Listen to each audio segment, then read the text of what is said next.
On Ethan's birthday, Ethan took me and his friends camping in the mountains. While grilling, a mistake with lighting the fire caused the entire camping site to be suddenly surrounded by flames. In a panic, I quickly grabbed a bucket, soaked a towel, and threw it over myself. Then I desperately grabbed Ethan's hand and rushed towards the outside, but he snatched the towel off me and put it on Sophia beside him. Immediately after, he pulled the girl and led her rushing out of the thick smoke. Luckily, the mountain we chose for camping wasn't too remote, and the fire station was nearby, so they arrived in less than 5 minutes by car. The fire was quickly brought under control, and thankfully, no one was injured. Ethan and Sophia sat together, the towel Ethan had snatched from me still draped over her. The moment the smoke billowed up, alarm bells went off in my heart.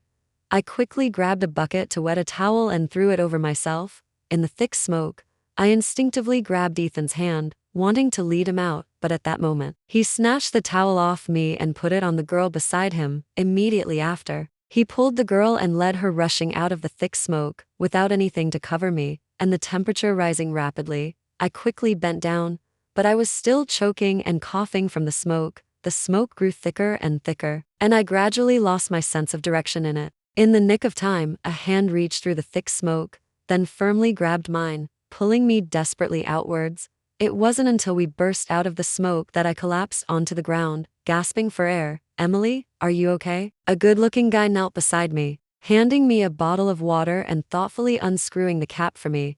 This was the person who had just pulled me out of the thick smoke.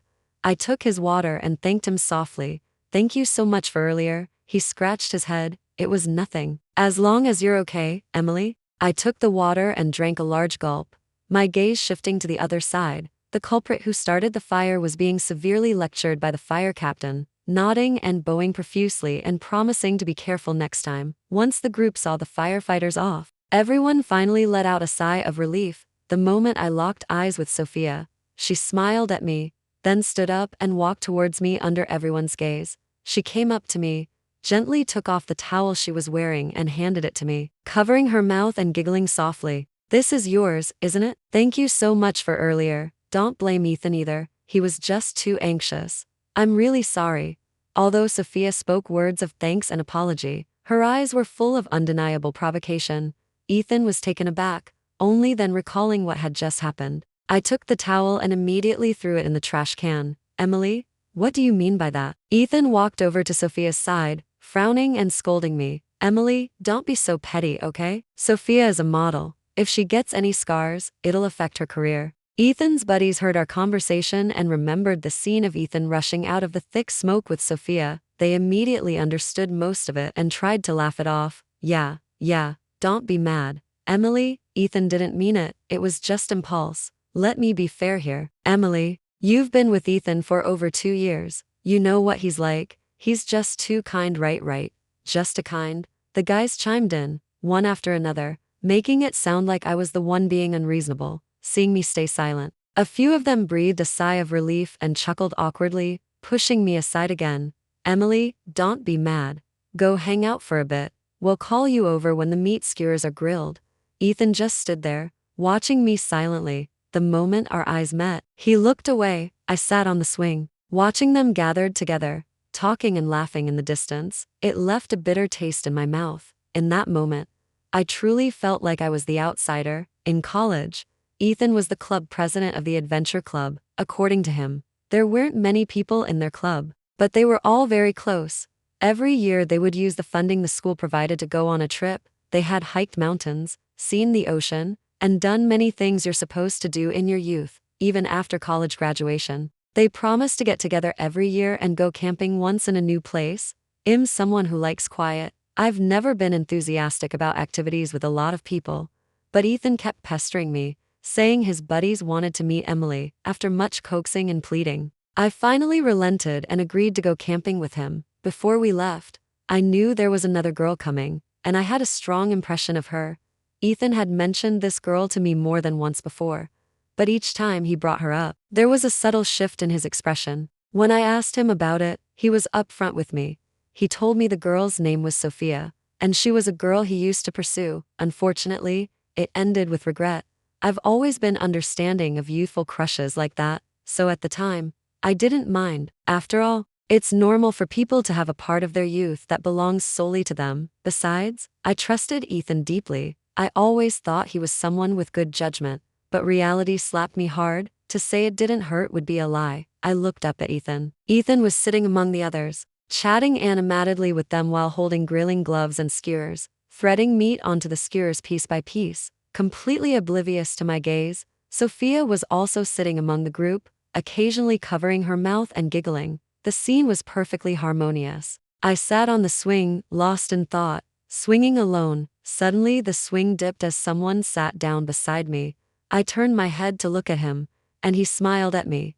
"Hey Emily." The person who sat beside me was the guy who had pulled me out of the smoke earlier. He smiled sheepishly and extended a hand towards me. "Emily, I'm David. I didn't catch your name." I froze for a moment, then shook his hand. "I'm Emily." The air fell into a brief silence, then he spoke first. "Emily, if you don't mind me asking, how did you and Ethan meet?" I hadn't expected him to suddenly ask about this and was a bit surprised. David quickly waved his hands, explaining, I was just curious where Ethan found such an amazing girlfriend. Emily, his words somehow pleased me, and I smiled, my thoughts drifting back to the past. Ethan and I met on a trip 2 years ago. At that time, I was starting to climb the ladder in my career, and the pressure was suffocating me. Taking advantage of a holiday, I signed up for a solo tour, planning to go far away and clear my head. It was on that trip that I met Ethan, who was also traveling alone. He had just finished college graduation back then, radiating a vigorous energy. "Well, it's the last graduation trip. After this trip, I'll have to start hustling for a living and get stuck in the corporate grind." Ethan said this with a warm, open smile. When he heard I was also traveling alone, he boldly suggested we team up. That trip, because I met Ethan, seemed to become much more beautiful. Ethan brought a camera. He told me he originally planned to use it to capture the scenery during the trip. But now, he saw a life more beautiful than any scenery, so he turned the camera towards me. On that trip, his camera was filled with my photos. He said, "You deserve every beautiful moment." I was 5 years older than Ethan and had seen plenty of insincere and arrogant men in the workplace. Meeting someone like Ethan, a genuine, enthusiastic college graduate just starting out, I couldn't help but feel a spark of interest. "So after the trip, Ethan started pursuing you, and eventually, you ended up together?" David blinked at me. "Is that how it was, Emily?" "Huh? What?" His words caught me off guard because he had described it perfectly, word for word. There was a strange emotion in his eyes, like pity. I raised an eyebrow in surprise. "Ethan, what about him?" He smiled and quickly waved his hands. Nothing, nothing. I was just saying Ethan and the guys have the grilling ready. Let's go over." David straightened up and stretched lazily. I followed David over to the group. The grill was packed with all sorts of meat skewers, and the aroma of charcoal filled the air. Ethan sat next to Sophia, and the spot beside him was left for me. As soon as I sat down, David also grabbed a stool and sat next to me. "Seriously, David, what's your deal? So many empty spots, and you have to squeeze in next to me." The guy next to David grumbled in dissatisfaction immediately. Everyone's eyes turned towards us. David grinned, showing off his perfect white teeth at then. "Ethan, you don't mind me sitting here, do you?" Ethan gave him a cold look. "Suit yourself." All right. Everyone eat up. The skewers will get cold if we wait any longer." One of the more perceptive buddies quickly tried to get things back on track. The others immediately got the hint and started chiming in, one after another, reigniting the atmosphere.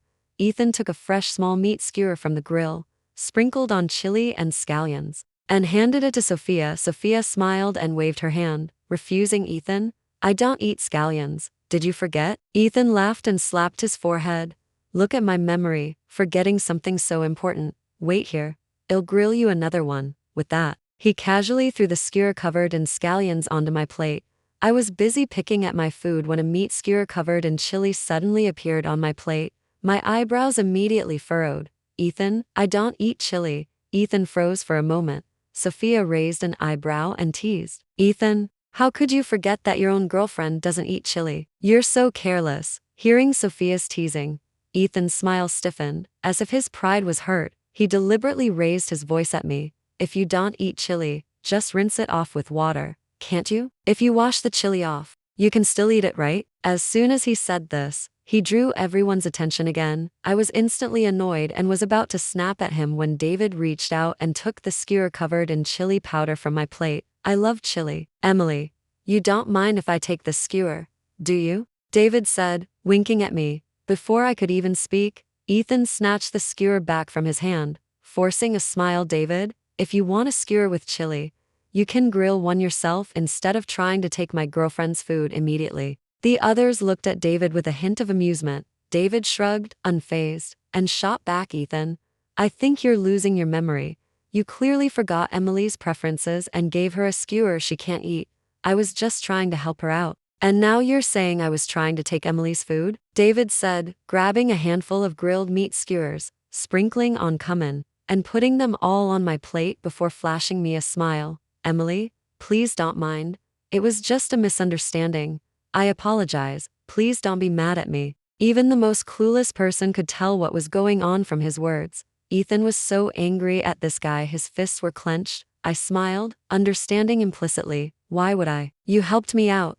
I should be thanking you. Sophia gave David and me a meaningful look, then smiled at the group and said, all right. We rarely get to hang out. Let's not make things unpleasant. Come on, everyone, let's raise a glass. Sophia raised her glass high. The others chuckled awkwardly, raising their glasses with their own thoughts. Reigniting the dampened atmosphere, seafood is here. Clear the way. A guy carried over a large platter of cooked seafood and placed it on the table. The fragrant smell was enticing. Ethan had me find some villagers nearby to buy these. They're absolutely authentic. Ethan is amazing. Everyone cheered excitedly, completely forgetting what had just happened in their laughter. Ethan glanced sideways at me, as if deliberately trying to provoke me. He peeled one and put it in Sophia's plate. Sophia didn't refuse, accepting his feeding with a sweet smile. I watched all this, my heart growing colder. His actions showed he didn't care about me at all. I suddenly started to doubt my judgment in choosing boyfriends. Emily, look, David nudged me with his elbow. I turned and saw David put a large handful of peeled seafood on my plate, then looked up at me like a little dog waiting for praise. I raised an eyebrow and tried praising him. Thank you. You peeled them really well. When he heard my praise, his ears immediately turned red, and he started peeling shrimp even faster. Ethan clearly heard the interaction between David and me and glared fiercely at David. This time, he lowered his voice and questioned through clenched teeth. David, you're doing this on purpose, aren't you? David froze, then blinked at him. Ethan, I'm just peeling some seafood for Emily. Why are you being so fierce? David's wronged expression made me feel a little bad for him. I leaned slightly forward, blocking Ethan's fierce gaze. Ethan, stop being unreasonable. I frowned and said coldly. Ethan was also taken aback, then he scoffed with a cold laugh. All right, Emily. I'll remember this. I rolled my eyes. Ethan pulled off his gloves, slammed his hand on the table, and walked away. The atmosphere was at its liveliest point, and the others were busy drinking and chatting, completely oblivious to Ethan's departure. David carefully nudged me with his elbow. Emily, is Ethan mad? I picked up a piece of seafood with my chopsticks and put it in my mouth. I comforted him. It's fine. Let him be. Where did he go? Will he be in danger? I scoffed. Where could he go in the middle of nowhere? He'll come back on his own later. Sophia glanced back and forth between us several times. Finally, her gaze fell back on David, and she said pointedly, looks like some people weren't here for Ethan's birthday. David didn't even lift an eyelid, but retorted without hesitation, yeah. And some people are probably here for Ethan. Sophia scoffed and didn't say anything to retort. After everyone finished dinner, the original plan was to set up tents and sleep there before heading home the next day. Unfortunately, the weather in the mountains is unpredictable, and everyone was forced to cut their plans short and head back to their own places. Ethan and I were silent the whole way back. The atmosphere incredibly awkward. When I got back to my place, I first threw my smoke-filled clothes into the washing machine, then took a comfortable hot shower. As soon as I stepped out of the bathroom, the front door was knocked loudly. I went to open the door and saw that the person standing outside was Sophia. She was holding a beautiful gift box and gave me a sweet smile. Emily, is Ethan home? Sophia, you're here. Come in. Come in. Ethan suddenly appeared behind me. He immediately pushed me aside and with a face full of smiles, welcomed Sophia in. Sophia's lips curved up, her eyes full of provocation. Emily, "Do you mind if I come in?" I smiled. "Of course I don't mind, but it's already 10 o'clock at night. Normal guests don't visit at this hour. I'm sorry." "Emily, I didn't mean to intrude. I forgot to give Ethan the gift I bought him today. I wanted to give it to him before his birthday was over." Sophia pouted, looking wronged, adding a few insincere words. She immediately had Ethan completely swayed. Ethan glared at me fiercely. "Emily, you're being too petty." Sophia was just being kind. Ethan was scolding me while carefully opening the gift box. "I saw a watch lying inside, Sophia. How did you know I needed a watch?" Ethan was thrilled. He held the watch excitedly, praising it endlessly. Sophia saw the watch I had bought him on Ethan's wrist and covered her mouth, giggling. "Ethan, why don't you try on the one I bought? I think this watch will suit you better." Ethan readily agreed. Then he yanked off the watch he was wearing and tossed it aside without a glance. That watch was roughly thrown onto the coffee table. It wasn't placed steadily and fell to the floor. The watch lay on the floor, its face cracked in one corner, but Ethan didn't notice at all, his face flushed with happiness. I walked over to the coffee table, bent down, and gently picked up the broken watch. This watch was a gift I had picked out for Ethan at the mall on our 100-day anniversary. When he put on this watch back then, he was also as happy as he was now. He told me then that this watch was the best gift he had received in 20 years. From that day on, he would wear it every single day. But now, this gift, once treasured by him, along with my sincerity, was ruthlessly thrown onto the floor. After Sophia gave the gift, she looked at me with feigned apology. "Emily, it's getting late. I won't keep you any longer. I should go." Ethan quickly pulled her back. Don't leave, Sophia. Stay and have a late night snack before you go. You can try my cooking. Is that all right?" Sophia said, glancing at me. Ethan clearly noticed and pulled her towards the sofa. "What's there to be all right about?" I decide. After some back and forth, Sophia agreed with a sweet smile. "Sophia, wait here. I'll show you my cooking skills in a bit." Sophia sweetly said okay. I'm so envious of Emily. Having a boyfriend who can cook like Ethan must be wonderful. Seeing the look I gave him, Ethan chuckled awkwardly and replied evasively, "Yeah, my cooking is pretty good." I gave a sarcastic laugh. In the 2 years Ethan and I had been together, I had never heard of him cooking. When we first started dating, Ethan told me he didn't like the smell of cooking oil and smoke in the kitchen and it made him dizzy.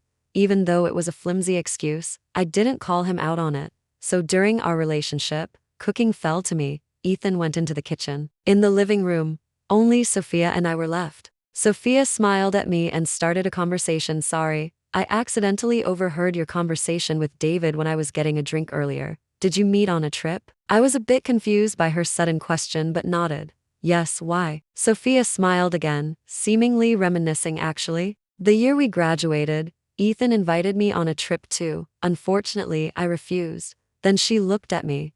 "But luckily, he met you on that trip." Sometimes I think, if I hadn't refused Ethan's invitation back then now, Sophia's words stopped just short of being explicit. Seeing my face fall, her goal was achieved, so she curled her lips in a provocative smile, then slowly stood up and walked into the kitchen, calling out in a sickly sweet voice, "Ethan, you're so amazing." My gaze went to the kitchen, watching the busy, cozy scene of the two of them inside. I quietly clenched my fists. It turned out the trip encounter I'd cherished had only been Ethan's second choice. Suddenly, I felt completely deflated. During the meal, Ethan and Sophia chatted about their youth, talking over each other. In front of Sophia, Ethan was humorous and considerate in a way I had never seen. A few words from him had Sophia covering her mouth and giggling. The meal tasted like ash. After Sophia left, I looked at Ethan and slowly said, "Let's break up." "Emily, are you crazy? What are you saying?" Ethan clearly didn't expect me to say that, his eyes wide with disbelief. I just stared into his eyes and repeated what I had just said. I said, "Let's break up." Ethan's brows furrowed tightly, but he still started scolding. "Emily, you're a grown woman. Why are you saying such childish things? Didn't I tell you? Sophia and I are just friends. Besides, we were just catching up and chatting. She's a girl. What's wrong with me looking out for her?" As soon as he said this, Ethan himself froze for a moment. I laughed in anger. "Ethan, even you think that sounds wrong, right? But that's no reason to break up." Ethan clenched his fists. Suddenly he looked up at me. "I know what this is. It's David, that punk David, isn't it?" With that, it was like he found a way to attack me. He folded his arms and looked down at me condescendingly. I knew you two were getting along too well today. You come back and immediately start arguing with me and wanting to break up. So you've found someone new. I laughed back in anger. Ethan, do you need your head examined? Doesn't everyone know who's in the wrong here? Hey, don't pretend. You're just enough. I cut him off and said sternly, Ethan, I'm not kidding. Move out of my place before tomorrow night. He widened his eyes, looking at me incredulously. Emily, are you really breaking up with me? I looked at him as if he were an idiot. He laughed through clenched teeth. All right, Emily, you'd better not regret this. He slammed his hand on the table, then ran into his room, making a racket. 5 minutes later, he came out dragging a bulging suitcase and gave me a fierce glare. Emily, I don't need until tomorrow. I'm leaving now. You'll regret this later, I scoffed, watched his angry back disappear, and closed the door without looking back. After he left, I cleared out everything he hadn't taken and packed it all to throw into the trash can. Only after doing all this did I lie down on the bed. The lights went out, and I tossed and turned for a bit before eventually drifting off to sleep. The next day, my messaging app was blowing up. Ethan had created a group chat for everyone to organize the camping trip. Now, messages were popping up in the group chat one after another, all trying to convince Ethan and me to get back together. Emily, is such a small thing worth breaking up over? I can vouch for him. My buddy is just thoughtless, but he's not malicious. Yeah, I swear I've never seen Ethan love a woman this much. I'd had a good night's sleep and my head was much clearer. Seeing these messages in the group, I scoffed. Did Ethan truly love the rent-free apartment, the free meals, the expensive gifts? Or as they claimed, did he love me? I think I already had my answer. I didn't pay attention to the nonsense from the people in the group. They were all sticking together. And I didn't owe them any explanation. After all, they were a group, and I was the one being made out to be the bad guy. I clicked the icon at the top left of the group chat and left the group chat. Suddenly, the world fell silent. I luxuriated in bed for a long time, a rare treat. Before slowly getting up, just as I finished getting ready, the doorbell rang insistently. Just as I was about to open the door, I suddenly realized I hadn't ordered takeout today.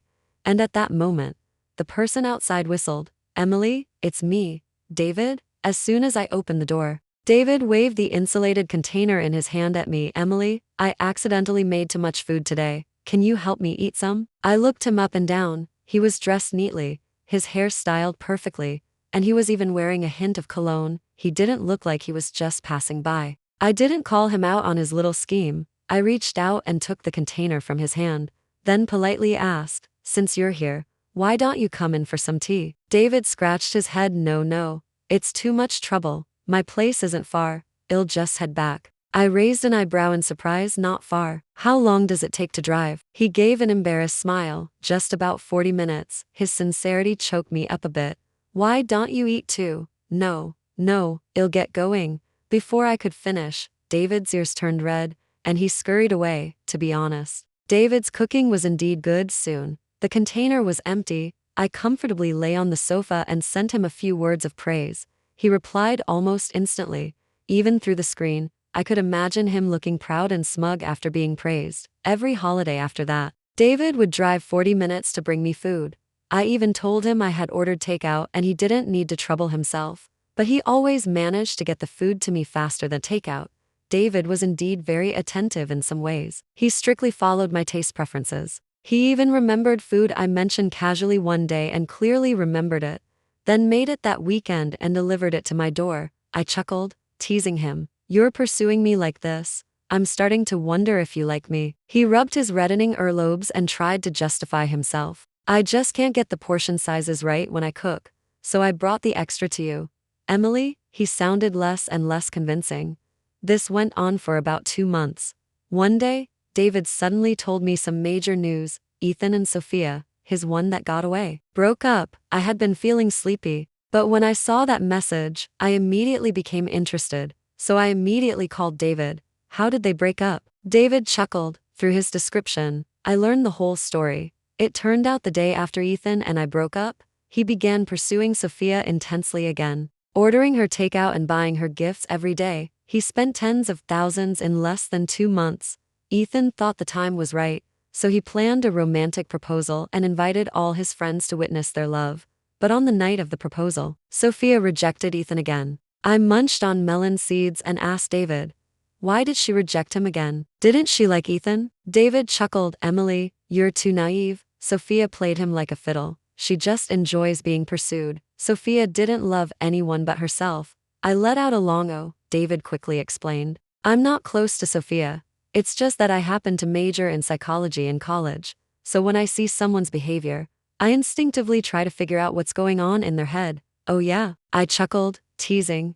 Then analyze me too, figure out what kind of person I am. There was silence on the other end of the line. After a long pause, he finally managed to words, a good person. I burst out laughing. David didn't understand why I was laughing. On the other end of the phone, he rubbed his hot earlobe and laughed along with me. Not long after Ethan's failed proposal, he came running back to me. It happened to be a weekend. David said he wouldn't be cooking this week and wanted to invite me out for dinner. He had something important to tell me actually. It's pretty easy to guess what a guy in his early 20s is thinking. I had a pretty good idea of what he wanted to say. When I went out that day, I saw an unwelcome guest walking towards me from a distance. I didn't want to deal with him and turned to walk the other way. He quickly called out to me and jogged to catch up. Emily, slow down. Ethan walked up beside me, breathing heavily, and handed me a bouquet of flowers. A large bunch of baby's breath with a few red roses scattered among them. I chuckled and handed the flowers back to him. Ethan,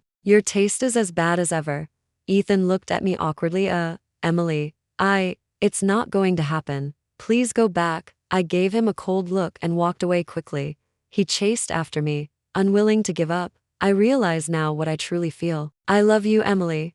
I laughed in anger. Ethan, do you think you're so charming that you can set up plan A and plan B for your relationships? When love rejects you, you come looking for financial refuge? I glanced at him sideways. Do I look like a money god? Honestly, the saying even a cornered animal will fight back is really true. It seemed my words had really hit a nerve. He threw the flowers hard at me, his eyes red with anger. Emily, what the hell gives you the right to look down on me? Do you think I care about your damn money? He said, lunging towards me. I scoffed and backed away slowly towards the corner, keeping my back to him. Sure enough, a figure immediately stepped in front of me and pushed him away. Ethan, get help if you're sick. Don't come here messing with people. David pushed him against the wall in disgust, and Ethan hit the wall hard. David didn't even look at him and smiled back at me. Emily, let's go. This little incident with Ethan was quickly forgotten at the dinner table. David poured me some red wine and handed it to me. I rested my chin in my hand and gazed deeply at him. My gaze made David a little uncomfortable. Emily, stop staring at me like that. I looked away and chuckled softly. Nothing. I was just thinking about something. David's interest was piqued. He said something bold for once. What is it? Is it about me? I raised an eyebrow. Do you want it to be about you? His ears turned red again. I swirled the red wine and took a small sip. Our table was by the window, with a view of the night lights outside. Through the glass, David and I looked into each other's eyes. This time, he didn't look away. Emily, you're a good person. I couldn't help but laugh. David, that's not a confession. Finally, he gathered his courage and, after a long pause, managed to get the 4 words out. I like you. I smiled, shook my head, and raised my glass to clink with his. David, thank you. He froze. Emily, honestly, if we started dating now, it wouldn't be fair to you. David, I smiled. You're a great guy, but I'm not sure if we've genuinely fallen for each other or if it's just the novelty. Do you understand what I mean, David? David lowered his head and was silent for a long time. It was so long that I was starting to silently plan my exit. Suddenly he looked up, his eyes resolute. It's okay, I'll let time prove that my love for you is real. I'll wait for you. For as long as it takes for you to fall in love with me.